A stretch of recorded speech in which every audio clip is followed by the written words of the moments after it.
On today's episode of the Glue Guys, wow, season preview episode. It's here. Brooklyn Nets 2021-2022 season preview. A special episode. We're going to draft. Brian and I are going to draft against each other the Nets' entire roster.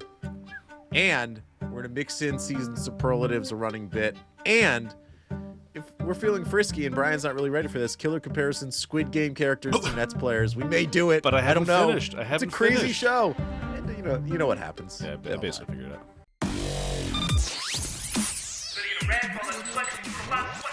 Welcome back to the Glue Guys. This is Mike here. Say hello, Brian. Check us out on Twitter at BKGlueGuys. Netsdaily.com. The Athletic. Get yourself behind that paywall at theathletic.com/glueguys. And I suggest everyone go on The Athletic right now. Alex Schiffer wrote a fantastic story about how James Harden and Steve Nash, this is a quote from James Harden, how they're twins, how they really think about basketball the same way. And it's really a lovely story. And before we get going, this podcast is brought to you by DirecTV Stream. Get your TV together with the best of live and on demand. Learn more at directtv.com. You know, Brian, I really like having like a little ad, just that like sentence ad. That is nice. It feels very professional all of a sudden. It seems that's a real glow up for us. Yeah, I'm really enjoying it, and it's like DirecTV. You know, it's like a big company. How about you last week, Mike? You went viral. You went a little viral, buddy.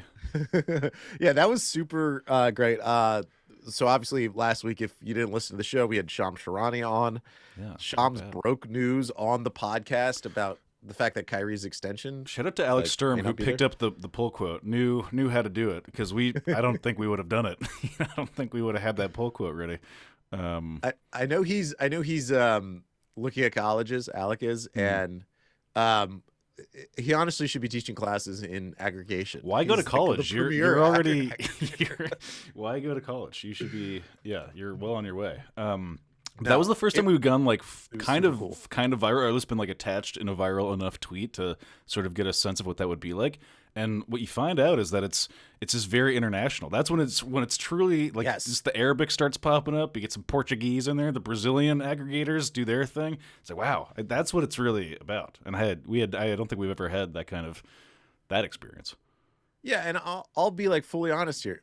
Was I refreshing the mentions? I was. Yeah. You know, I was they're like, Mike, you're getting a lot of mentions. Do you want to do like the automation thing? And Mike's like, no, never. I want every single like. I want every single retweet. There's good actors and there's bad actors out on Twitter. Bad actor. Yeah. Bleacher Report, who didn't credit us. Didn't credit our show for breaking the Kyrie news. Real beef. I will give credit though. Sports Illustrated. The old guard of sports journalism, actually found my personal account and tagged me in their tweet, and they credited the Glue Guys. Yeah. And it's cool. It's why we did that interview. Yeah. So we get like, and Shams is super great. If anyone doesn't know Shams, he's just like a nice giving guy who probably understands that the Glue Guys isn't like the premiere of basketball podcast, but he came on and helped us out. He wants to make it that way, though. That's what he wants to do. Yeah. Wow, what an exciting Brian, we are recording this at 12:14 p.m. Eastern Standard Time on Monday afternoon. Just a day away, Mike. Just a day away now. Just a day away. Isn't that a Les Mis? Is there a Les Mis? Never seen it. One Never more will. Day, da, da, da, da, da. You're not a musical guy? I saw Newsies. It was on. Newsies was on around the house quite a bit. Christian Bale. Big Christian Bale family. Huge. Yeah. Yeah, so we're one more day. And it is so exciting. I mean, you know, as much kind of like crap we've had to dig through with all the Kyrie non-vaccination, his Instagram feed. Brian and I at one point were thinking about doing a rewatch of his Instagram spiel. That's more for the TikTok, I feel like. That's where our most toxic content goes. Yeah, that's the toxic dump.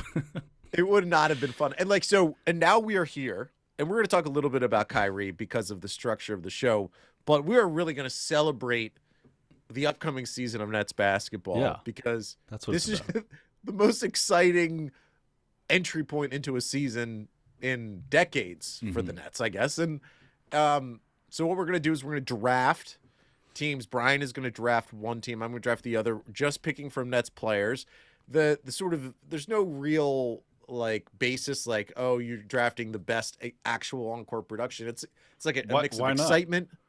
Excitement on court production. I thought this was like a de facto power ranking. Like, I want my team to play your team. Power ranking. Yeah.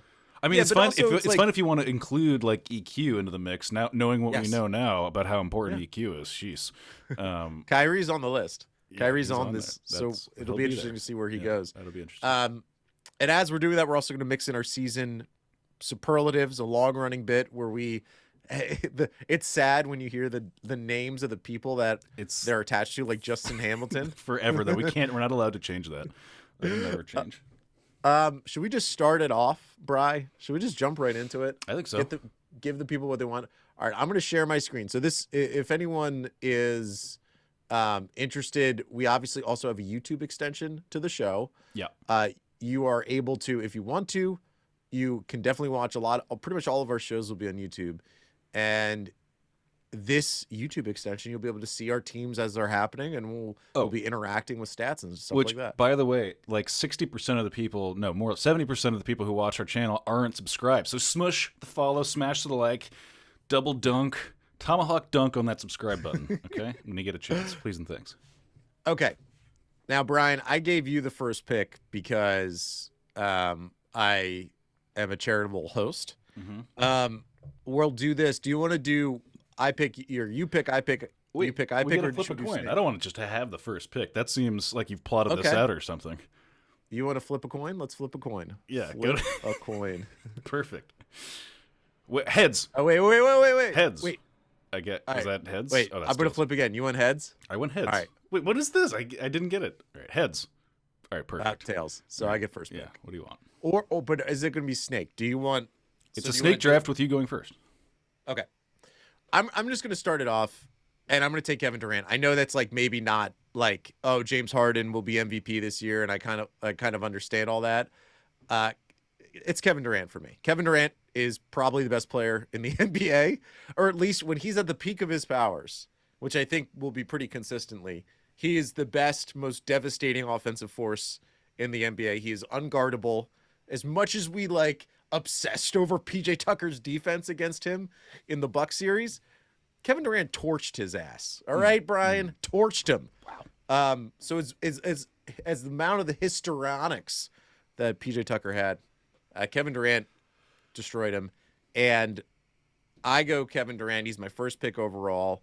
I'm so excited to watch this season in particular because last season we still had the fear of the re-injury all season long, right? Like there were times when he would go for a rebound and someone would kind of push him over and your heart would be up in your throat. You'd be so sad that he was about to get hurt. Kevin Durant, I'm so excited to see him. He's fully healthy going into the season. I feel like he has a great mindset. I'm just excited to watch possibly, I think Durant's only won one MVP. And, I've been thinking about there's a lot of great bets you could be making preseason from BetMGM. Harden or Durant as MVP is a nice bet because Kyrie may not play for the team this year. So one of those two guys may be the best player on the best team in the NBA. It's a nice bet to make. Kevin Durant. Do you like Kevin Durant, Brian, or do you hate him? I like Kevin Durant. I recognize that it's the obvious consensus first pick, and I'm glad, though, weirdly, that I don't have to make it because while Kevin Durant is the best show in basketball, James Harden has my heart. He represents. Is that your pick, Bri? Both. I just, how he and I'm in a parasocial relationship with James Harden. He's twins with Steve Nash, but I'm in there too, in my own mind, in the mix as twins with James Harden. He's a little bit taller than me, but we have very similar shapes. Decent gut and styles of play. But also shouldery. It's this shoulders, gut, back pain. Yeah. It's classic, and also thick-thighed, a pair of hand hocks. He probably just does pull-ups exclusively. Actually, I moved on to some yoga. I had to do some yoga recently. Oh, good for you. Mixing it up. I'm sure he's there too. I'm sure I'll see him at the. He does do. He's famously big into yoga. Famously, I'm sure I'll pop in and we'll be at the ashram together. But yeah, so I mean, for a million reasons, I love James Harden. What can I say that hasn't already been said? I also like that his arc is like a little bit different from the other two players, the other big three, if you will, in that like Kevin Durant doesn't need to change anything about his game. He just needs to be himself. James Harden is the only person who's like being tasked with adaptation of any kind, changing of any kind, and so there's a little bit more of like a hero's arc there for James Harden, which makes him more compelling in some ways. So yeah, I mean, also just he's the clear second best player next to Kevin Durant. I love him with a capital L. Like that's why I pick him. And like I think we both felt the same way about him when he played for Houston, which was like it was kind of ugly basketball. It was just very much like super. I mean, everyone knows it. ISO heavy. Everyone stood around. Harden did what he wanted to do. He tried to draw fouls, and that was like just an ugly brand of basketball. Once he came over to Brooklyn, like he made a real point of trying to actually be a regular point guard while still being as great as he is. And there would be games when he would purposefully kind of like not try to attack the basket as much because he wanted to set up his teammates for buckets. So the way that he specifically played in Brooklyn was a thrill to me. I love that like all these reports, one Alex Schiffer writing in The Athletic and other people about how much of a leader Harden is for the Nets. We've also seen a lot of stuff coming out about how basically Joe Tsai and Sean Marks, they made the Harden deal because they were worried about the consistency of Kyrie. And if you think of like what this team would be like if they didn't have Harden, let's say they had Karis LeVert and they ended up paying Jared Allen. I don't think they ever would have paid Jared Allen, but let's just say Jared Allen's on this team and Taurean Prince, oh my God, and Karis LeVert. I would imagine the pressure on Durant if Kyrie wasn't there, right? Like that he would be the only superstar on the team. The rest of the team would have been pretty good with LeVert, Joe Harris, everyone else, but it wouldn't be like they wouldn't be still favorites to win the NBA championship. The Nets still are the favorites to win the championship. And that's because they have Harden over LeVert and Jared Allen. It was just a smart move to get one of the greatest offensive players in NBA history. And Brian now has him on his team. Brian, what's your next pick? Oh, right. We're snaking this way. That's a proper snake. This is going to be potentially a unpopular choice. Oh man, I'm intrigued. But I really do think, or maybe it will be a popular choice because it's divisive one way or the other. But I'm throwing Joe Harris in there. Wow, that is divisive. And I don't want to be divisive because Lord knows there's enough divisiveness in these times, Mike, and I don't want to contribute to that. But I am so you're Kristen Cinema. You're right down the middle. I am so willing to help that pendulum swing back towards reality with regards to Joe Harris, because as far as the complementary players go, there may not be a better suited complementary player, a more elite complementary player, even if that's a little bit of a paradox, than Joe Harris. I mean, his contribution to this team is it's really what makes this a hyper efficient offense, the most efficient offense in league history last year. And I don't think it can be understated. And I think, like, yes, we have this small sample size theater of the playoffs where people love to, drag them through the mud. And there's now 2 seasons worth of some, like, I'm just going to give it this one because, like, anything before this was, like, kind of fake news playoffs anyways. Like, I don't really care about them. So he had basically 3 or 4 bad games at the end of the season, which I agree. They were bad, and it was problematic, and he had a lot of open looks that would have resulted in a totally different trajectory for our playoff outcome. But he's still a young man who's shaking off some maybe nerves, some playoff stuff, and that's just going to get better. And his 3-point percentages are, like, they speak for themselves. I mean, like, obviously his catch and shoot stuff is basically on track to set league records, and so, like, why wouldn't you want to surround elite offensive talent like we have with basically, like, perfect complementary players? It just makes sense. So people who are ready to come out the door for who knows what scraps are not thinking this all the way through, Mike, in my opinion. Yeah, and I think the question, we've talked about this before, the Joe Harris question is only ever going to be answered in the playoffs. And for this draft, we're also considering the regular season, and Joe is going to do pretty much what he always has done. If you look at his stats, and if you're on our YouTube, you can see his basketball reference page right now. This is what he's done in the 5 seasons he's been with Brooklyn. And the first season was, he had just gotten with the team. He played 52 games, but he just got on the team. 39% from 3 in that first season, 42% from 3 in the second one, 47% from 3 in the third, 42 again in fourth, and 48% from 3 last year playing with KD, Kyrie, and James Harden. And that was the most amount of threes per game that he took, which is about 6.5 threes per game. I mean, and I will always be kind of nervous until we get to the playoffs about what Joe Harris is going to play like, because I do pair it with, Joe has as great as he is, if you really are only a shooter, and I know he could do a little bit more, of course we all know that he can put the ball on the floor a little bit. He can get to the bucket. He has really good statistics around the rim, scoring wise. But if you only really shoot and you are pretty reliant on another player to get you that shot, it does make it so there'll be some games in the playoffs where you just won't contribute all that much. And if you're 1 from 4 from 3, even though that's not all that much, 2 for 8 from 3, that's a kind of a killer. But he's also going to have games when he's 7 for 10 and the Nets lit the world on fire. For the regular season, yeah, he's the perfect complimentary shooter. Don't even do this for the regular. Don't caveat this. Can I just say something before we navigate away from that? Can we just go back? Do you know what an ad blocker is, Mike? Have you ever heard of an ad blocker system? Yeah. Just because you're looking at my, I feel like I'm walking down Times Square looking at your screen. The amount of ads. That's don't blame me. That's basketball references. I mean, they're trying to turn a buck here, Bri. I get it. There's just a lot of. And I'm excited to see what your cookies will reveal about your preferences for online shopping. Lots to learn. It's all Nike shoes and campfire equipment, even though I never go camping.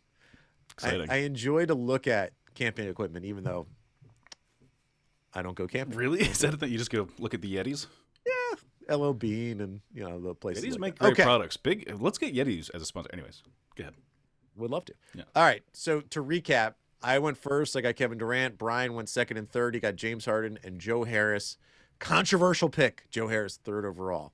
Now, I am at a weird place in the draft. So I think if Kyrie was vaccinated, you probably would have picked Harden and Kyrie, right?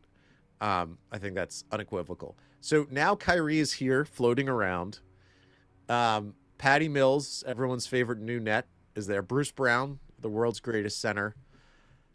I'm having a tough time. Number 4 in this draft. I'm trying to think about who will have the most impact, right? And I have 2 guys in mind, and I guess I get 2 picks here because it's Snake. Mm-hmm. So I'm going to go pick the 2 guys that I think will have the most impact this season. I'm going to go Nick Claxton. Wow. Because I'm liking what I'm seeing. That's going to make a lot of the Claxton stands happy. It's an early pick. Go Patty Mills. And 2 very different reasons. Nick Claxton, and I'll bring up his stats now for the YouTube audience. If you look at his statistics, are not all that impressive.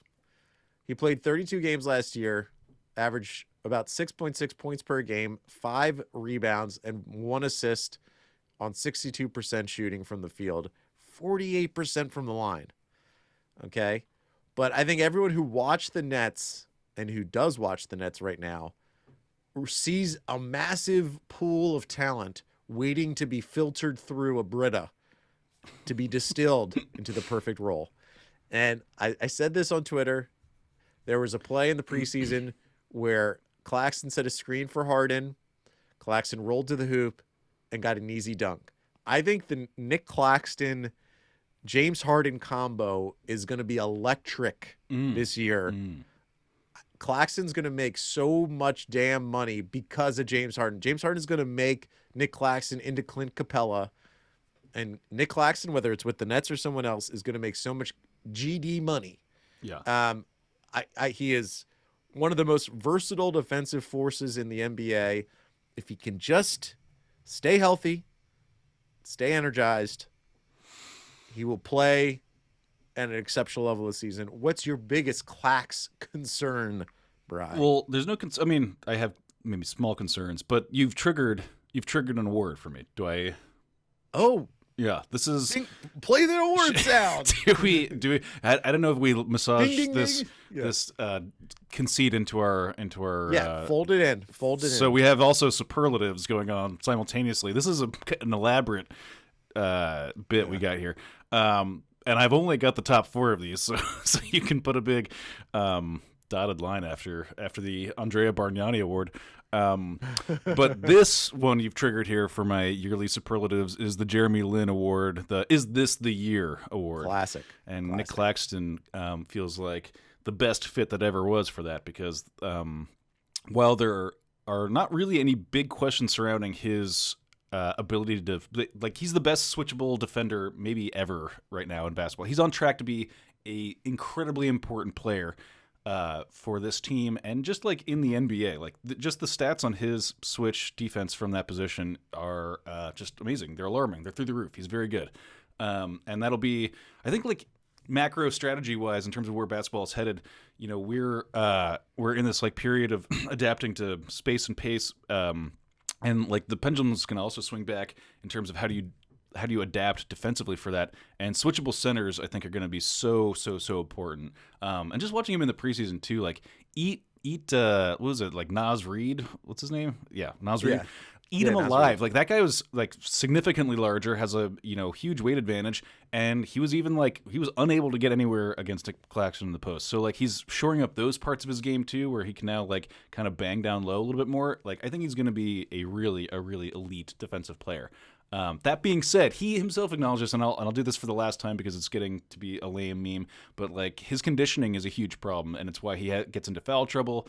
I'm a guy who suffered, just anecdotally from I was pretty good in like things, but like I couldn't do a 10-minute mile, Mike. My conditioning was so shit from such an early age.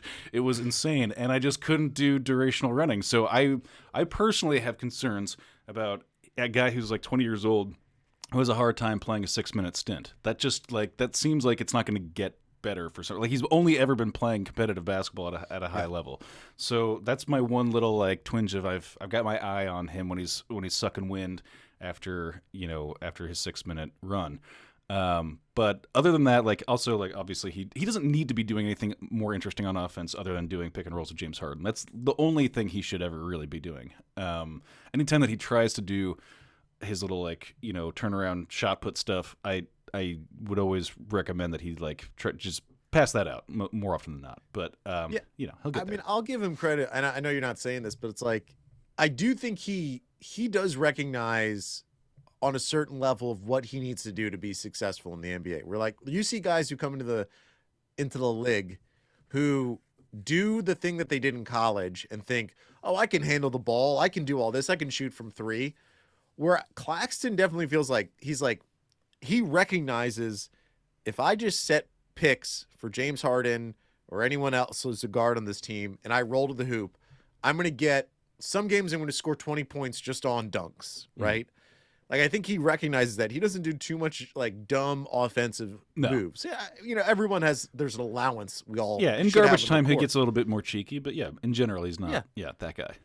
And that is a significant change from what he was like in college, where he was basically Georgia's point guard, right? And would bring up the ball and initiate the break and do things that you would not expect a 6'11" guy to do.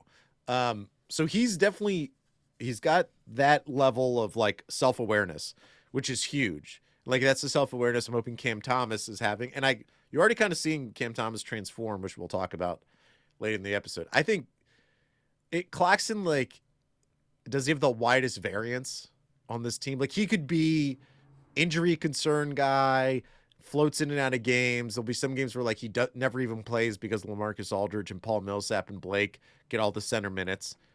Or he could be like the secret weapon X, on this team. That like he's the guy who, if he's playing 25 minutes a game, every game, and is offering a reliable like 10, 7, and 2 blocks on 65% from the field, if he's like DeAndre Jordan before DeAndre took off with the Clippers, like he's like young DeAndre Jordan, then he's an amazing piece for a team that's as good as this is. I'm interested. I want to grab him though, because I do think his ceiling is so high. My next pick was Patty Mills. Mm-hmm. Patty Mills is pretty simple. It's like, that's pretty simple. We may not I mean, obviously Kyrie's not playing for now, so Patty's going to have to play more than I think maybe they anticipated, but maybe they convinced Patty Mills to come because they were like, hey, we don't think Kyrie's going to get vaccinated. But Patty in the playoffs, he's going to have like 10 different moments where everyone's happy that Patty Mills is on the Nets. Yeah. He's going to hit clutch shots. He's going to be in the right positions. He's going to do the crafty things that we all love Patty Mills for. He's a good vibes guy. He's already like had like there's a winning moment he had where he was cutting radio promos for the Nets radio broadcast, and he was saying like Tim Capstraw's name very funny. He's just like all the perfect vibes that you want. Good vibes. I mean, he's even said like publicly like everyone should get vaccinated. I think everyone should get vaccinated, even while his teammate that he's probably barely ever met, Kyrie Irving, doesn't seem a fellow. They're fellow Aussies. They're both from Australia. They are both Aussies. Yeah. From different lives though, different lives they've lived.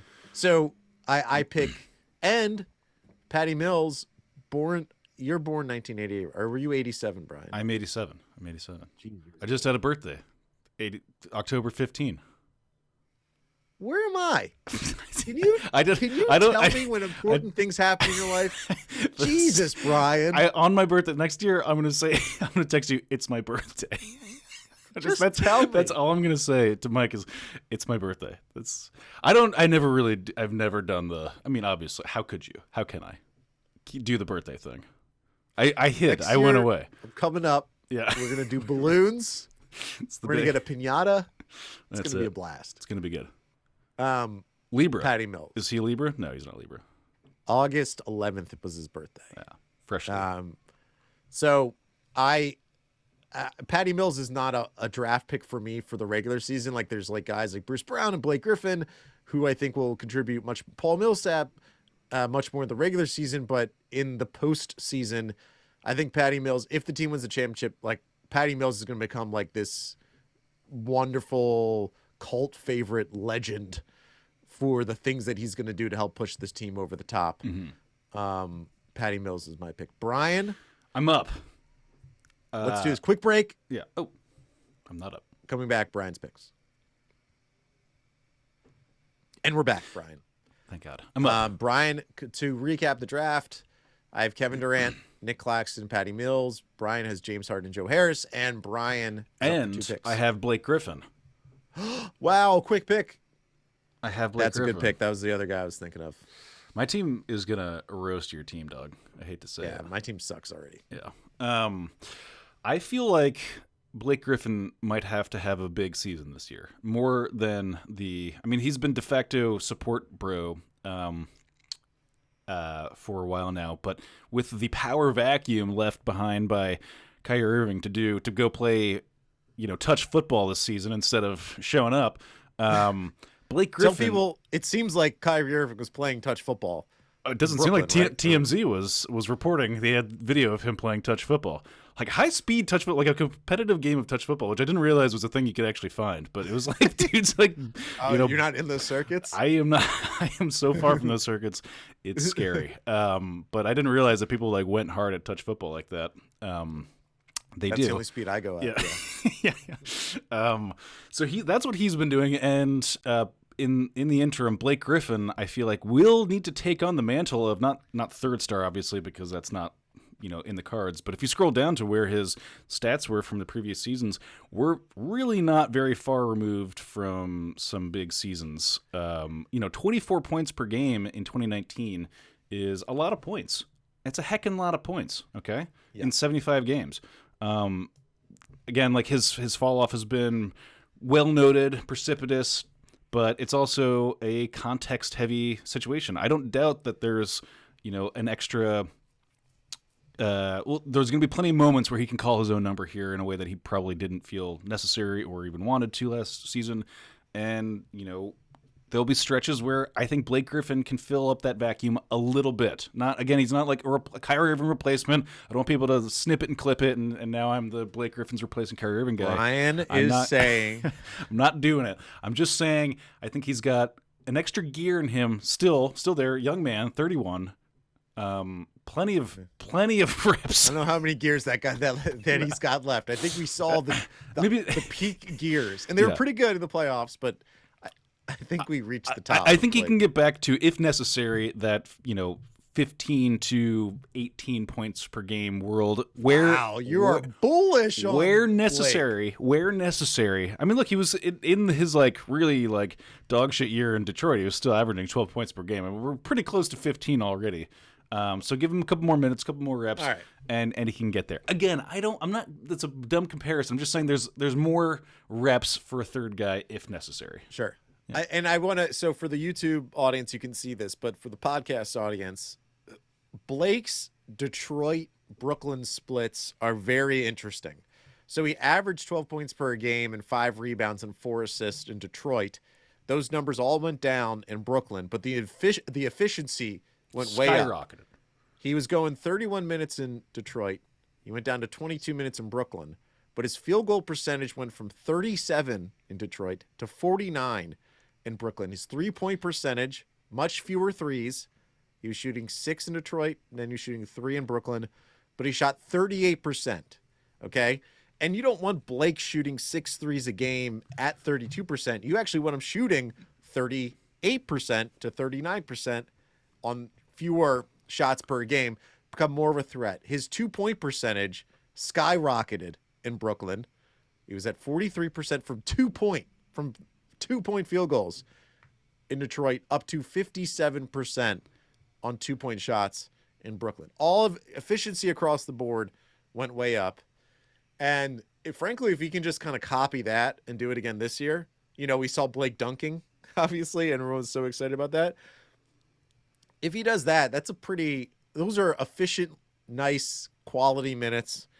We know he's going to pop up on Seth Meyers and Jimmy Fallon and all those late night talk shows. He'll be the Nets. He's already done so. He was on SNL 2 weeks ago. So on the Kim Kardashian episode, actually she was pretty good. Oh. I'm going to give Kim was pretty good. She's good, huh? Pretty good. And that's we have a couple of people that listen to us that actually write about comedy, so I'll let them check in about that. Oh. But Blake, yeah. My concern with Blake is that he had a certain energy coming to Brooklyn. Like he got out of hell. He got out of Detroit. He was a bat out of hell. Yeah. Right? Like a Meatloaf song. And he got to Brooklyn, and there was like a energy, positive vibes that washed over him, and he carried it through the season, and he did really well in the postseason. I wonder if because he's here for the full year, can he continually get to the level that he was at last year? I don't know. But the Nets have more players like Blake this year, and Paul Millsap and Lamarcus Aldridge. So it could be a situation where it's like, hey, Blake, you're going to play 2 out of the 3 games this week. You're going to play 2 out of the 4. These are the games you're going to play. You can just focus in on those games, and then we can get high efficiency numbers from you in those games. I'm interested to see. There's a pretty high – he also has a high ceiling. I just also think – I don't know if the energy is going to be there. You roasted me for not having a gear, but now you're going high ceiling. I see. Yeah, because that's what I meant to say. I mean, that's one of the great players of his generation when he was healthy. I will say I'm glad that you went and got more granular with the 2-point and 3-point percentages, because I'm going to say I think in general field goal percentage that metric should go away, because it's not effective field goal percentage should replace it entirely. Yeah. Well, yeah, and we should be looking like it's so funny. We're all obsessed about 3-point percentage. 2-point percentage is very crucial. You have to look like the guys who fall off is because they can't hit 2s anymore. Yeah, they may still be able to hit 3s, but they maybe can't even hit 2s. More importantly is how many do you shoot in a game if you suck or don't suck at them, and that's where the EFG comes in and does big work. EFG energy. Big EFG energy. Speaking of EFG energy, a guy who's struggled with this in the past, but who will be my next pick is, and you'll be surprised on this, Mike. You're gonna be very surprised because I've picked up a reputation for being anti this guy when I'm anything but, and that's Lamarcus Aldridge because I gotta shore up. I gotta shore up. Wow. I gotta shore this. Any Glue Guys listeners would never guess you would take Lamarcus Aldridge with your fourth pick. You know why? Because I come from. I'm a member of the old school, Mike. I'm a little old school, dude. I had a birthday. I got a little older. Now I'm old school. You're very Lionel Hollins. Very Lionel Hollins. And there is something to be said for guys that had been like primary bucket getters at some point in their careers and their ability to just like do good things at times that matter. I think Lamarcus Aldridge just has that instinct just based on a career of having to be that guy for so long. Yes, he's pretty old. Yes, his lateral mobility is comical. His drop defense is still functional, though, and he's very handsy and clever in the post. I've enjoyed watching the Paul Millsap, Lamarcus Aldridge minutes together because it's all just darting snake hands everywhere, all over the place for your Nas Reeds again. The guy, we got him. Nailed that Nas Reed. But yeah, so I've enjoyed. You're really banking a lot of your analysis on that Nas Reed experience. That was huge for me. That was huge. I've been running that back for days now. Yeah, but anyways, I've grown to appreciate Lamarcus Aldridge's ability to just do the right thing at the right time. I think that's like a innate, unteachable thing to a certain extent. What he's giving you offensively is still like, pretty relative or relevant for what we're doing on this team. So for that and the reasons that I'm less suspicious of his overall defensive output than I had been, just because I think I understand how we can work with it. Like, he's not going to be your switch heavy dude, but he can still play drop D. He's not going to be your switch heavy dude. He's not. He can do the drop D to some effect. If he's like falling around Luka Doncic on a player, that's a problem. Trey Young, like I'm terrified. You got a problem. But yeah, that's anyways, that's a little concerning because the whole defense is built around switching, and if like we saw with DeAndre, if there's like one guy that can't do it, particularly the big, you're getting a little bit issue. Here's a sustainable stat or not, new segment. He shot 80% from three with the 5 games he played in Brooklyn. That's pretty good. That's pretty. Is that sustained? Yeah. I shot 1,000% sustainable free throw line. Is that sustainable? Two a game. That's what, 10 free throws. That's 10 for 10. He's the only member of the 50, 80, 1,000, the 100% club.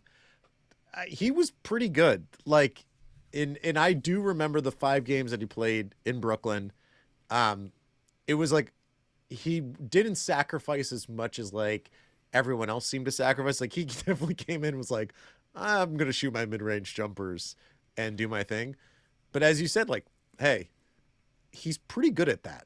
He's like still a pretty effective scorer in spots. Yeah, and he's gonna be kind of a person that, in games where KD and Harden are off, like whether they're actually sitting for the game or they're just not that on it, like you're going to get a little Lamarcus Aldridge spurt, a little geyser of Lamarcus. Gross. That he's going to go off and get you 8 points in 6 minutes or whatever. I don't know what the correct timeline of that is.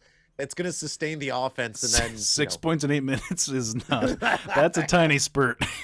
It's a tiny spurt. Yeah. That's a smelt spurt right there. But I don't think it's a bad pick. I want to see it. I need to see more than 5 games. And obviously I'm happy for him that he got to play basketball. That he's playing basketball now and everyone's happy for him. Yeah. Okay. So Brian has James Harden, Joe Harris, Blake Griffin, Lamarcus Aldridge. I have Kevin Durant, Nick Claxton, Patty Mills. I have 2 picks coming my way. Here's who is left right now. Paul Millsap, the other member of the Temptations, the older men's group. I just saw the Temptations on Good Morning America, so that's why I bring them up. Cam Thomas, the internet's new boyfriend, the Timothy Chalamet of the Nets. Javon Carter, the Bulldog, Bruce Brown. But I'm going to go do this. And this is just for theater, just for the reaction. I'm going Kyrie Irving. I was ready to pick him myself, so it's time. Yeah. This is the time to take Kyrie because there's many different scenarios that I think could benefit the Nets. One is that he actually does get vaccinated, surprisingly. Kyrie has shown that his mind changes on things many, many times. and there's still a possibility he gets vaccinated. Let me ask you this, Brian. Did you see, and I'm going to bring this up for everyone here, did you see what Eric Adams, the soon-to-be... I saw the headline. I didn't actually see like the video quote or whatever. Okay, it's a little interesting of exactly... I don't know where the words came in sort of sequence, but Eric Adams was asked about Kyrie Irving specifically, about, whether things will change. This is what Eric Adams, who, again, is the Democratic nominee for mayor of New York City, his administration will be making the decision once Mayor de Blasio is out of office about what to do with the COVID mandate. And this is what he says. I think this is going to work itself out. I believe we're going to find a way to have safety and continue to keep our standards very strong. What he said, I believe the NBA and Kyrie, they should work out how they're going to address that, even though technically, the funny thing is he said that the NBA and Kyrie are going to have to address it when it has nothing to do with the NBA, frankly. The city of New York is the one that's ordering Kyrie to get vaccinated in a way. I think it's going to be up to them to have a real agreement. And the big quote that he said is something like, he's extremely optimistic that Kyrie will suit up soon for the Brooklyn Nets. Based on what, like, the problem with that is, like, the first three things he says were kind of wrong, and then he says I'm extremely optimistic about it. Yeah, which makes me not super optimistic about his handle on the whole thing. Yeah. So the headline is like, soon-to-be mayor says he's extremely likely that Kyrie is going to be able to, play for the Brooklyn Nets, which would make you think, oh, is he going to change the vaccine mandate just for Kyrie? I don't think he is. I don't think he actually really cares. And if anything, it would kind of look weird if the new mayor was like, hey, we're just, I'm going to just come in and change up the things just so Kyrie Irving can play basketball. It would be kind of a hilarious, like, passive-aggressive move to be like, all right, city of New York, because Kyrie Irving wants to play, we're going to change the mandate and just, like, make the whole, like, just, like, actually name the bill the Kyrie Irving bill instead of just really make it about him. Just to lean into it. It's a local ordinance, Brian. Yeah. It's not a bill. Sorry, the local ordinance. Name the ordinance the Kyrie Irving. So, okay. Kyrie may play basketball this year for the Nets if the local ordinance is changed or if he gets vaccinated. Yeah. The other scenario why I pick Kyrie is I'm taking Kyrie for the potential of what Kyrie could turn into if the Nets decide to trade Kyrie Irving. Now, we talked to Shams. I asked Shams specifically about what's the Kyrie Irving market. Now, he didn't tell me names, but he said, no, there's definitely teams that would be interested. Kyrie, then after my interview with Shams, which I credit as the reason why Kyrie went on Instagram, Kyrie says, I'm not retiring. I'm going to play basketball. I'm a baller, all this stuff. Like, he was adamant he was not retiring.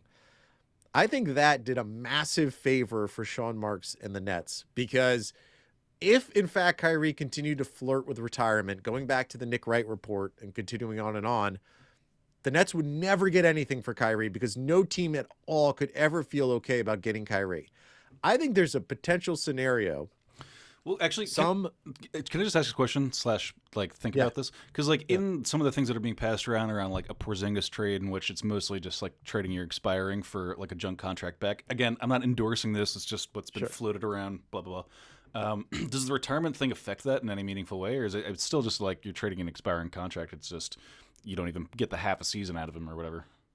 Well, what do you mean? I mean, if Kyrie's going to play basketball, I think the second he gets traded to a new team, he would play for them, as long as they're not in LA, any other the vaccine mandate localities. But I think if for the Porzingis trade, the reason that people are you would take that risk anyways is because they don't want Porzingis there, and they would want to be clear to that contract.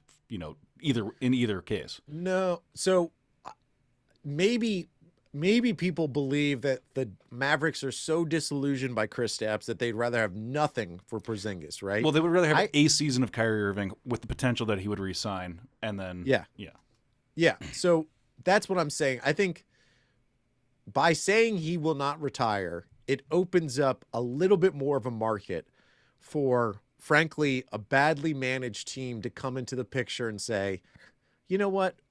We don't care that Kyrie, maybe Kyrie doesn't even want to be here past the one season we get him, but let's get him in here. He's kind of a different guy, which I think is fair to say. Maybe he will fall in love with our franchise and he'll want to stay. We get him at a massive discount because whatever deal you're going to make, it'd be a huge discount. And so you survey the landscape.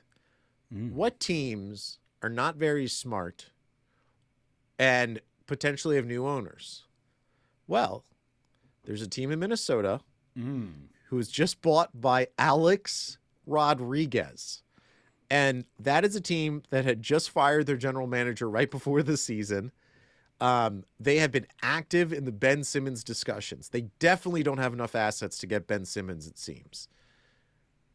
I could totally see A-Rod and Mark Lowry, who's the actual money guy in that deal, saying, you know what? Like, we flip D'Angelo Russell for Kyrie Irving. Maybe you give the Nets a little bit extra stuff, and we send D'Lo back, and then we pair up Karl Anthony Towns and Kyrie Irving and Anthony Edwards. That's a better team than what they have now. And for the Nets, D'Lo comes back. Now, you don't really need D'Angelo Russell if you're the Nets. Like, you actually don't, but he's better than not having anything. Let me ask you this. Let me throw a maybe fourth. What if there's a situation on the table where Kyrie Irving just sort of takes his half a paycheck, whatever, sits out the season, and like do the Nets and a whole nother year worth of distance from COVID, blah blah blah. Presumably something changes legally, ordinance-wise. You would know better than me, but who knows what? Yeah, I'm in the ordinances. Is part, you're on that newsletter. Is part of their thinking that you could just would they still even consider offering him an extension at that point? Like, I know that Shams was saying that was off the table. Obviously, that's like currently off the table. Sort of how that would be most generously read. Is that a permanent off the table situation if he actually doesn't friggin' play the entire season? Is it possible he's just not going to play this season, Mike? It's crazy. I don't think it's a permanent off the table. I don't think so either. Yeah. I don't think the 4-year extension would be on. Like, you can't basically, and let's be honest, you can't trust Kyrie Irving for 4 more years on a guaranteed contract. Hell no. You just can't. Like, you may think his fighting for the voiceless, whatever voiceless that he's trying to amplify, which the people that are voiceless seem like they have a pretty high voice. It's the touch football cohorts. That's yeah. He's trying to voice. Not enough, because I didn't even know that they had competitive touch football out there anymore. So he's doing the Lord's work on that front. Yeah, he's promoting touch football back. Yeah. Make it an Olympic sport. Yeah. You just can't rely on him. But I could see the Nets saying, like, if Kyrie doesn't get vaccinated, whatever, saying, hey, Kyrie, would you do 2 more years with us? I don't know if you could say no trade clause or something just to give him like a peace of mind. I'm sure you wouldn't do that. But I don't think any team in the NBA would give Kyrie Irving a 4 or 5 year deal right now. You just wouldn't. Maybe in a year from now, people will feel different, as desperate as people may get. But I could see a franchise saying, well, hey, Kyrie Irving wants to play basketball. He stated he doesn't want to retire. He's still a young enough player that, okay, we may not he may not retire with our team, but we could get a nice boost. I mean, everyone brings up the Spurs. People bring up the Spurs. I mean, I think the Miami Heat, I don't know what they would trade really at this point, but like, this is a very Miami thing to be like, hey, we want to grab a talent like Kyrie Irving. I still think there's teams. And it's funny, the Sixers are like, no, we would never trade Ben Simmons for Kyrie Irving. Like, get out of here. You guys would, if it really came down to it and Sean Marks called Daryl Morey and Kyrie Irving gave word that he would play for the Sixers and happily do so, you would do it. If I'm the Nets, I don't know if I would, because you're making the Sixers better by doing that. Yeah. But I take Kyrie Irving now for the chance that he plays. And if he doesn't, I think he gets traded. Oh wait, I actually don't see a scenario that he sits out for a whole year. Is what you're saying is the players that he gets traded for are now part of your team? Is that the idea? Now part of my team. Okay, I'm trading Kyrie for D'Angelo Russell. Yeah, it's bullshit. Or Derek White. It is bullshit. Let's take a quick break. Then coming back, I will make my next pick in our Nets preseason season review preview player draft. Gorgeous. And we're back, Brian. Ooh, wow. Okay. For my next pick, I have a couple of names I'm considering. And there's a name I could pick that would sort of be like the viral TikTok sensation for that crowd. Mm-hmm. But I'm going to take someone that, if you've been listening to the show for a long time, you know I love dearly. The moment that he was traded to the Nets, I was excited about it, as much as it hurt me that John and Musa was no longer a Net. It's Bruce Brown. Wow. I take Bruce Brown for also the potential of maybe he plays even. There's like another level he gets to, but I like the guy who he is. You know, this isn't a rom-com where I need the man to change by the end of the movie. Okay. I'm just happy of who he is. Wow. I'm satisfied in my man, in Bruce Brown. He is the only 6'4" center in the NBA. He and James Harden had the most effective pick and roll offense in terms of efficiency in the NBA. For a time. I don't know that was sustained. Did not hold up? Yeah. Okay, but he shot, this is kind of incredible for a guard. He shot 29% from three on one attempt per game, but he shot 60% from two.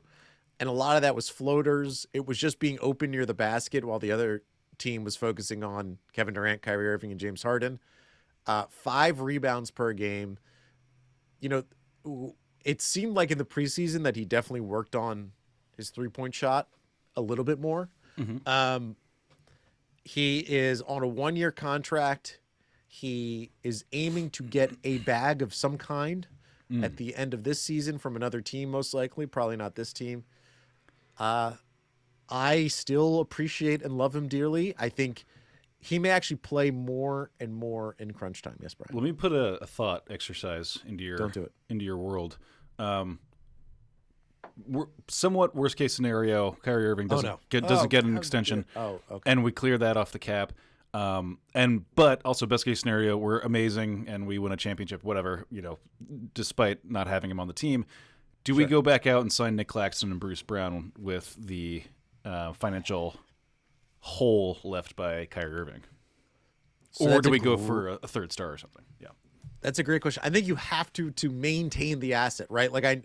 So why you don't do it is because this team is uber expensive. I'm pulling up Hoops Hype now to kind of get the picture for everyone, particularly on our YouTube audience. So next year, without giving Bruce Brown a contract, Lamarcus Aldridge, Blake Griffin, basically everyone who isn't James Harden, Kevin Durant, Kyrie Irving, or Joe Harris and Patty Mills, they have $161 million committed to this team, and they need to fill out a ton of roster spots. But if Kyrie, who has a player 36 option, G's or mil off the table, decides to decline that option, you disperse that 36 to like what Bruce Brown's 10. And I think if Nick Claxton has a really good season, he could be like a 15 a year guy. You think Bruce Brown's going to get 10? You really think so? I know. I think it's more like 2 years, 5 a piece or something like that, honestly. Yeah, you're probably right about that. Yeah. So I think some of that 36.6 million, it gets dispersed. So I don't think Bruce Brown plus Nick Claxton equals that, right? I don't think there's any way that their salaries combine. No, I think we get another year of Paul Millsap, but we just run it back. Slide in Paul, slide in Blake again. Yeah, you do that all over again. Patty Mills is back on his player option. Blake Griffin's deal is pretty sweet so far. I mean, yeah. Do you think? I mean, based on what you saw last year, what does his contract look like if we give him? Because this is like another 1 year flyer kind of situation. He needs a real contract after this, probably. Well, I think there was definitely interest, and it was reported that there's interest from other teams from him. But the unique situation that he has is that he was a buyout guy, so he's still getting that buyout money from Detroit for this season. I think it ends after this season, but I may be wrong. So, at that point, so anything that he makes with the Nets is then taken out. It's removed from his buyout with the Pistons. I believe that's how it works. Mm-hmm. So next year, so he's making the same amount of money regardless of what team he's on this year. Next year, it's different. Next year, I think, they pay him he's going to get paid more money than the minimum, which is what he's making now. Mm-hmm. But yeah, I think that's a great question. I think from a team building perspective, you absolutely re-sign Bruce Brown and Nick Claxton to maintain those assets if you don't have Kyrie Irving. Well, there it is, boys. I mean, that's where the divisiveness can really get ugly, because the Claxton stands and the Bruce Brown stands versus the Kyrie stands. Whoa, boy. Whoa, daddy. That's trouble. That's a barn burner. Bruce Brown is currently the sixth highest paid player on the team. Hey, which is good for him. But yeah, we love Bruce Brown. Love his attitude. Love what he does to the team. He's so dedicated on like being a role player for a championship team. Like he really recognizes that that's where he's meant to be in life. There's definitely room for him. You know, the classic projection for whether a guy can shoot threes is their free throw percentage. Mm-hmm. And he shot 74% over his career. That's a pretty nice percentage. It's not amazing, but it shows that he should be at least an average-ish three-point shooter. I mean, his 73% in back-to-back seasons belies a pretty consistent. That's his number. It's right there at 74. I mean, there we are. So, I have him on my team. I think he'll be playing in crunch time with various lineups.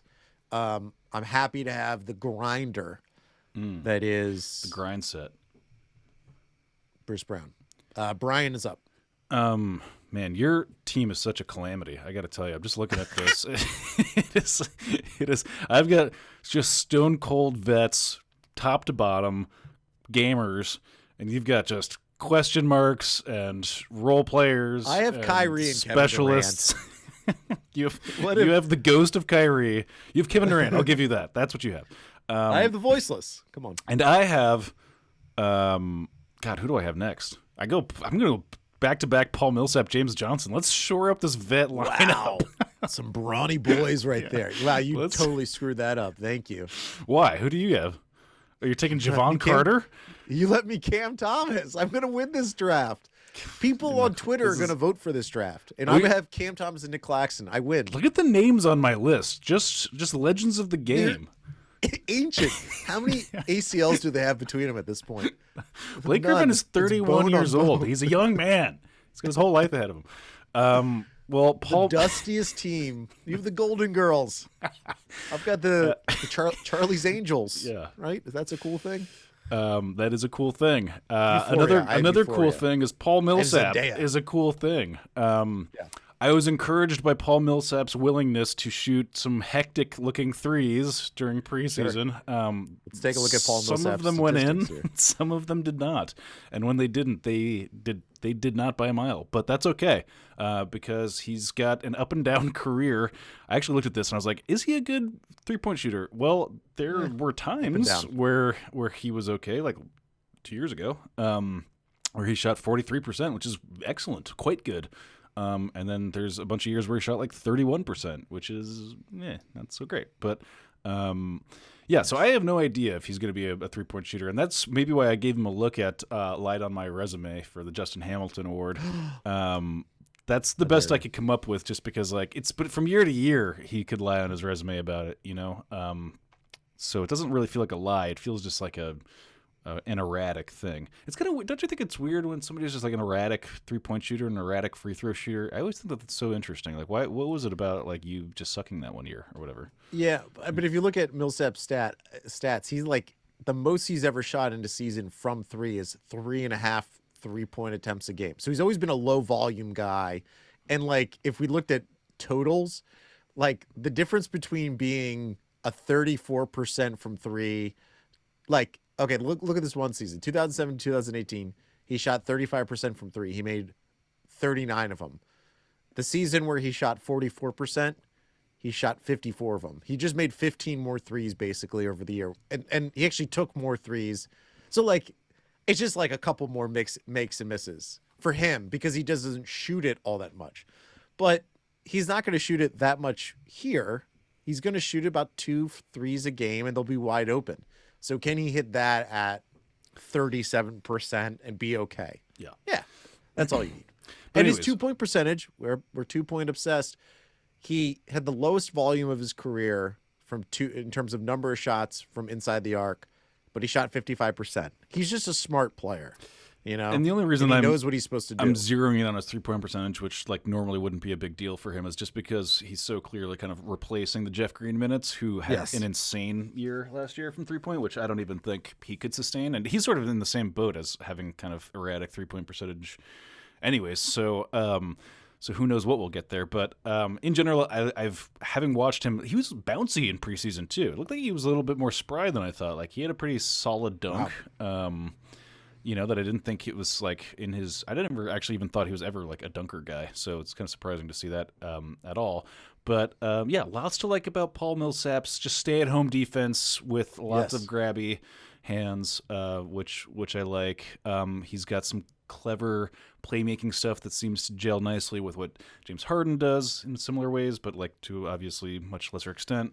But just little like post-drop passes and stuff like that. He can find your Bruce Browns. Cutting in interesting ways and stuff. I think like less of like he can make his own offense playmaker than Jeff Green, but more of can fit in with a more dynamic offense kind of playmaker potentially. Yeah, and I could have done this with Lamarcus Aldridge, but he played in 129 playoff games in his career, started 75 of them. He's played in more than 1,000 NBA games in the regular. Like the thing that we're almost sort of underrating about the old crusties that Brian loves, that he has on his team, is they have so much experience in big games. Lamarcus Aldridge, Blake Griffin, and Paul Millsap all have just been through multiple playoff series, have gone pretty far in those playoff series. They're all vets. And they also haven't, I don't think any of them have won a championship. Did Lamarcus win a championship at all with the Spurs? Did he ever get there? So. 16 games, 2000. Probably not. No, that would have 2016-17 wouldn't have been the Spurs. That would have been the Warriors. But he was there in 2015. Or 2016. Yeah. Yeah, so I don't... But Lamarcus Aldridge has played more than 1,000 games in the regular season.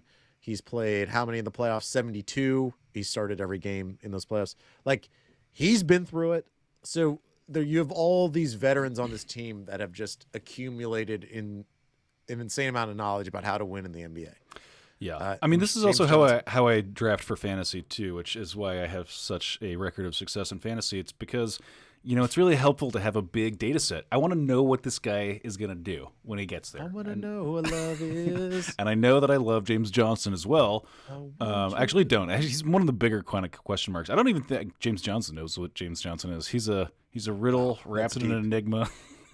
But like if you look at, I looked at his stats earlier for this, like he's just all over the goddamn place. Like from year to year, like his scoring numbers are some of the most, they're never really high, but they go up to like 12 here. Yeah, you got him here.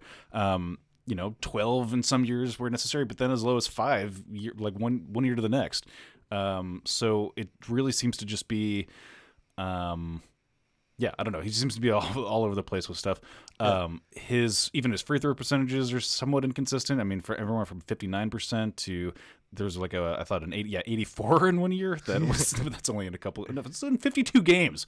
What is that? That's insane. That's very strange. So, anyways, he's very like Rondo, but like Rondo light. Where like Rondo on one team will be the most crucial piece for the Lakers winning the championship, and then he's just completely disregarded on another team. Yes, exactly. So hopefully he's not totally disregarded. I mean, obviously his switchy defense is why he was brought in here, which again is sort of notable and quite good, though I haven't had enough time to really key into it the way I have with your Nick Claxtons at all. But safe to assume that that's there. So yeah, I needed to shore up the defense on my team, and that's where I brought James Johnson in. And in similar ways, that's why the Nets brought him in, Mike. Yeah, and so I'm like you, like I have no idea if James Johnson's going to be a guy that like is suddenly like he needs to be on the floor a lot more because he can switch and all he cares about is defense and pushing people over, or if you're like he doesn't do anything. Like I have no clue. Yeah. Now the thing is, Sean Marks they targeted James Johnson. Like I think he was a kind of an early signing in free agency, and obviously he's on the team for a reason. And this team is a loaded roster, and yet he's here. Who knows what he's going to play? Again, I'm interested. I'm in for the James Johnson experience. Great. It's just a grave mistake that you picked him because I am taking Cam Thomas here. Wow. I mean, Brian, you fooled yourself. Your team is just so not going to gel. That's your problem. Who cares? I have Cam Thomas. I have the next James Harden on my team. Or you have James Harden. I have Cam Thomas. Or you have the next, because you've triggered a superlative for me, the next Jarrett Jack, because he's earned the Jarrett Jack Hold My Beer award from last year. Sorry, last year's was Kyrie Irving. Definitely Kyrie Irving. Interesting. That's kind of an interesting choice. But yes, so for me, I think this is the most obvious of all time superlative. The Hold My Beer. No one has ever held more, asked people to hold his beer more than Cam Thomas. And doesn't even need an explanation. Drink. Yeah, there you go. Cam Thomas this is at LSU, a school that has produced so many great basketball players, including Shaquille O'Neal. You're going for the 23. Yeah, I am. He scored 23 points per game in college. He shot 88% from the free throw line, 32.5% from three. Not that great, but all those shots were really difficult. He only got it is incredible in college. He only averaged 1.5 assists per game when he just had the ball the entire game. And he was just I'm still gonna score. Look at these percentages, dude. Those are scary. I know. But here's what I've liked, and everyone's liked. He was co-MVP of Summer League. He was an absolute in the clutch closer, hitting up big shots, completely unafraid to take a big shot. We've talked about it before in the preseason game where he comes down with the ball, KD's on the wing, and Cam just pulls up from three. No regard for the best scorer maybe of all time on the wing, and he's just I'm going to fucking shoot the ball. But I have seen we're getting those little stories of him talking to James Harden, him trying to figure out more and more of how to fit into a flow of an offense, how to be more of a distributor a little bit. I feel like Harden has, and we haven't seen it fully yet, so I don't know, but Harden recognizes probably a lot of himself in some way in Cam Thomas. Cam is a certified bucket getter. He gets buckets. He should work at Home Depot. He gets so many buckets. What will he be this year, Brian? We've talked about it before. I have no clue. I have no clue if because now Kyrie Irving's out that he's going to be playing a reliable 18 a game, or if he's still going to be he doesn't play some games, then he plays 20 minutes another game. I have no clue. But I think he's a good value play here because Kyrie Irving isn't playing, and that definitely means more minutes for guards. And Cam Thomas would be pretty exciting as your backup 15-minute a game guard who gets you 1,000 points. True. Big true. 1,000 points. Okay. We got the dregs. Yeah, fly through this. Let's get this going. This is tough. Javon Carter, Day'Ron Sharp, David Duke. I know who you're gonna take. Your guy. Ben Bree's my guy, but I'm taking Javon Carter. I thought you were gonna go for Kessler Edwards. I thought you were gonna go full. That's my fantasy star. Javon Carter, I think I have him as my Isaiah Whitehead spin move award, which is the most consistent move, and that's Javon Carter picking up the ball handler. Man, that aged beautifully. Three-quarters court. Isaiah Whitehead reference. Isaiah Whitehead. I was really high on him. There's a chance that we just are gonna fall in love with Javon Carter because he's a pretty good 3-point shooter. In fact, he's as good as Landry Shamet basically, and he's a way better defender. And that pit bull mentality of picking up guys from, 3/4 court is going to play nicely on this team because they don't really have too many of those dudes. Or he could just not play because he really can't do much besides shoot open threes and play some defense. But I think as a replacement for Mike James, Javon Carter is super sick. It's a great. Yeah. Do you think he's better than Landry Shamet? I don't know that I've seen enough, but I will say that they're different because he's got the ability to initiate an offense. Javon Carter appears. I don't know that he can initiate it to meaningful end, but he can at least initiate it. He can actually score when he initiates. Yeah. So Landry Shamet's an important player. It's just that it's if he could do it's he sort of plays more of the Joe Harris role in my mind, but just is less sort of mature and good at it yet. He's got maybe he could be there. He could get to Joe Harris territory, but there's with a little bit of. I don't think that'll ever happen. Yeah, I think Landry Shamet is a way overrated shooter. Ultimately, I mean, if you're hanging your hat on being like a dope shooter, he just needs to be a little bit doper. It's unfortunate. Sorry, my dog is attacking my door. Okay, that's all right. And your team is just getting scrappier and scrappier and less skilled and younger, and it's just less skilled. I have Kevin Durant. It's gonna be. I have Patty Mills. I have Kyrie Irving. You've got a backup point guard in Patty Mills. I've got starters top to bottom. Guys, are just anyways. Next up, I guess, is I'll be the one that takes Bembry and to fulfill the like the Bang Bros of James Johnson and Bembry. You got the real crusties. You got the Bang Bros going. What do you mean the crusties? You're a Bembry guy. You're jelly. That's all you are. Yeah, but you're just jelly. Yeah, but they're all crusty. I have similar questions about Bembry. I will confess to have not really understanding what he was coming into this preseason, but being super pleasantly surprised by what I saw.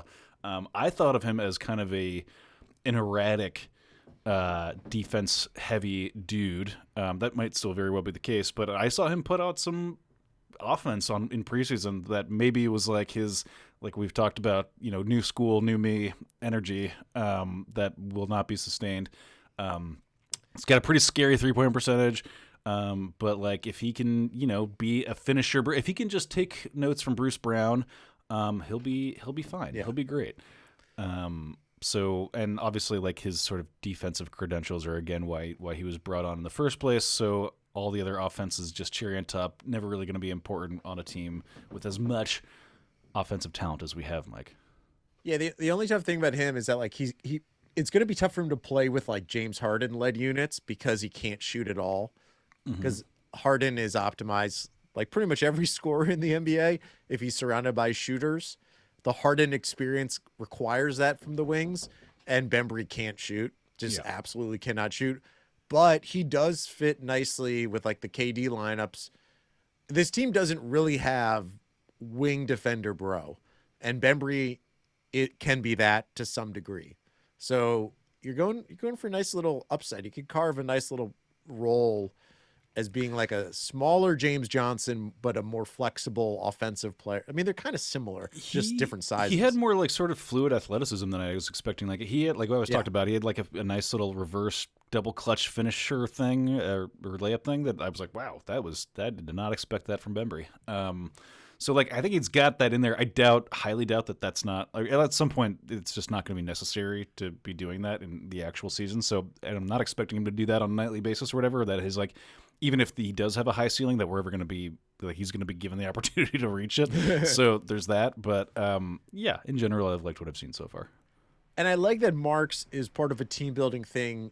So many GMs just chase shooting at the cost of like everything else. And the Nets have such a nice benefit of being like, most of the time we're going to have Joe Harris, Kevin Durant, and James Harden on the floor. We don't really need to chase shooting to that degree. And they're able to get a Bembry or James Johnson, two guys that aren't shooters, because they fill in these other roles, and they're undervalued because of it. So who do you got with your last pick? My last one, I'm going to go with David Duke Jr., just because, I mean, I have no disrespect for any of these guys, but David Duke is the only one of the Day'Ron Sharpe and Kessler Edwards that I've actually like seen do a thing. To this point, I mean, like I have no doubt that Kessler Edwards and Day'Ron can get there, but like as far as now we're at the way back end of the roster here, you just want to see some spark of something going on, and I think I've seen that from David Duke Jr. to a small extent.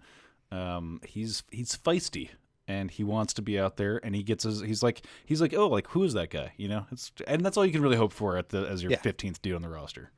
Yeah, he's pretty. I mean, look at his stats from college. He every year his points went up. From freshman year, he was scoring 7 points a game to his junior year, which was 17 a game. His rebounds went up every year. His assists went up every year. He shot a pretty nice tidy percentage, 39% overall, or 38% overall from three as a college player, 77% from the line. Like when you watched him, as you said, it's like he makes sense. Now, if this was old Nets where they sucked, we'd be asking for David Duke to start. Yeah. Now we're just asking him to play in Long Island and enjoy his experience. Yeah. So I have I can't imagine a world where he's like playing for the Nets, which is why you screwed up, because Day'Ron Sharpe could actually play. You're wrong. I'll make a bet right now that David Duke Jr. touches actual floor before Day'Ron Sharpe. $20. Not the floor. I'll give you full season. Just the floor. Just touches the. You want more minutes over the season? You want minutes per game total gross over the season? Gross. I'll take David Duke Jr. $20. I'll take Day'Ron Sharpe. $1,000. BetMGM. Call it. I'm gonna be sending Polly Walnuts to break your legs in June. Okay, when these chickens have come to roost. Brian, let me ask you a question. Does Sean Marks draft big men well? He does. Okay. Day'Ron Sharpe he drafts everything well. He drafts everything well. Top to bottom. Not foreigners. That's true. But who can? I mean, the foreigners are such a squirrely bunch. You never know. The Nuggets. The Nuggets do it pretty well. True. Day'Ron Sharpe played for like the worst North Carolina team, the team that is forced Roy Williams to retire. He didn't. I mean, even his numbers weren't that good. 10 points per game, 8 points, 8 rebounds, 1.5 assists. I just like his attitude. I like that he played on the Montverde high school team with Cade Cunningham and Scotty Barnes. He played on like one of the greatest high school basketball teams of all time, and that he was a crucial piece to that team. His high school team was more talented than his college team. I trusted Mark. This is a Sean Marks bet. I trust him. I mean, it's my second to last pick, so what am I really trusting? But there is a world where Day'Ron Sharpe develops, and like we're seeing more and more of him because he does have the body type. He's pretty big, not tall, not super tall, but he's chunks. He's got size, he's got heft, athleticism. I could see him play. Words, just empty words. I mean, we only have one more player left on the board, Kessler Edwards. That means I get Raekwon Gray. What's his name? Yeah, who literally Raekwon Gray, who we haven't seen since I discussed about like how excited I was about Raekwon Gray. Was that like a false identity? Was that a fake name? Like I feel like I never saw that guy. He doesn't exist anymore. Just in the witness protection program. He's gone. And, like I'm gonna look him up. I'm gonna make sure he's okay because I haven't seen him. Like he's even on the Long Island Nets. Yeah. I don't know. Yeah, weird. You Google him, he doesn't exist. Nothing. He was drafted. He got drafted into the NBA. Where is he? Did he play in summer league? Anyone know his whereabouts? Please call the authorities. He's like Juan Pablo Valle, or Isaiah Cordner. He's like Kaiser Sose. He's American. He's the Kaiser. He's the Kaiser. He's a ghost. He's gone. You comparing him to Kaiser Kevin Sose? Spacey. Yeah. Jeez, Brian. Jeez. Yeah, I will. Ansel Bryan. Do you want me to say anything about Kessler Edwards? You don't have to, except that you he love seems like him, a nice guy. You like him a lot, and I'm worried about his 3-point shot. He might start next to Kevin Durant on your scrubbalicious squad here. I kind of need him. I need a shooting on my team. To recap, I have Kevin Durant, Nick Claxton, Patty Mills, Kyrie Irving, and the players that Kyrie Irving will bring back in a trade: Bruce Brown, Cam Thomas, Javon Carter, Day'Ron Sharpe, and Kessler Edwards. Brian has Raekwon Gray, David Duke. Start with Raekwon. Start with the top. I've got Kevin Durant, and then James Johnson, Paul Millsap, Lamarcus Aldridge, Blake Griffin, Joe Harris, and some guy named James Harden. I will. We will put out on Twitter who won, Brian or Mike, in this draft. I feel like that was a good exercise. Oh, do you want to do Squid Game real quick? I don't think we can. Okay. We need to do it. You need to watch, and then I'll finish it. Squid Game's kind of a big show. I got one last episode. I'll finish and I have Squid Game thoughts that I'd like to put to you. I get it. I just want to, just for prosperity's sake, the Justin Hamilton I lied on my resume award, I don't know. I don't have one for that. Did you have someone you said? I had like Paul Millsap as a throw-in, but it doesn't, nobody on this, we don't, the only one who's lied on his resume is Raekwon Gray, who just lied that he's a real person that is actually in the world. He just lied. He didn't lie on his resume. He lied on his social security, his birth certificate. He's just a made-up person. That's the only one. The only one I got is the 5-dimensional mahjong, which was Brian's special. Last year I said it was Kyrie's media policy. This year it's Kyrie's medical policy. Smart, like it. Like kind of similar words, you know. They look. The Randy Foye, I think I'm playing too much. Could be a Javon Carter situation. I think it's Lamarcus Aldridge potentially. I would have said Lamarcus Aldridge until I drafted him on my team, and then I changed it to one of your guys. The Reggie Evans more frustrating than fun. I don't know. This is a pretty fun team. Pretty fun. There's not a whole lot of threat of that. I guess Kyrie technically, not for his play, but just as the experience of Kyrie Irving is not that fun. It is traipsed into more frustrating than fun for sure at this moment. And Jason Collins' unseeable stats. You know, like James Johnson, Bembry are both like, oh yeah, nice. That's all they've ever trafficked in is unseeable stats their whole lives. Yeah. Floaty candidates. And the Andrea Bargnani, Mike is probably more excited, but ultimately won't do well. It's Kessler Edwards, and it's not close. Nah. Or Day'Ron Sharp. Let's call it like you see. Basically, my entire team. Yeah, if I'm going to look at it. Yeah, let me actually squint. Could Kevin Durant registers for really me? Glass half full. Yeah, like Nick Claxton's probably not going to play that much. Okay, well the season has started. So Brian and I will be potting much more. We'll be doing live YouTube shows as well. Get people jump in those comments, and we're gonna be talking to you. Yeah. On the YouTubes. Discord. Shout out to the Discord. Link to join. It's an invitational link. It's in the Twitter bio. It's also in the description of the YouTube video, where you should smush the subscribe because 75% of you are not subscribed. So we got to get that taken care of. And then we got to shout out to Netsdaily. And at BK Glue Guys on Twitter and The Athletic. We're going to Michigan. We're going to Ohio. We're going to West Virginia. That really made an impact on you, didn't it? It's just anytime I have to like rattle off, things, it just goes right into Howard Dean mode. I can't help it. I was listening to a Paul McCartney interview and talk about it wasn't an interview, it was the documentary he did with Rick Rubin where they broke down his songs. And like he even was like, sometimes we didn't know how to end songs, so we just go like blah, and then they would just end. Yeah. Right. And for you, it's like, yeah, exactly. That's your blah. That's where I go. It's like a blah. Yeah. It's a yaw. Yeah. Yeah. Thanks everybody. Happy season.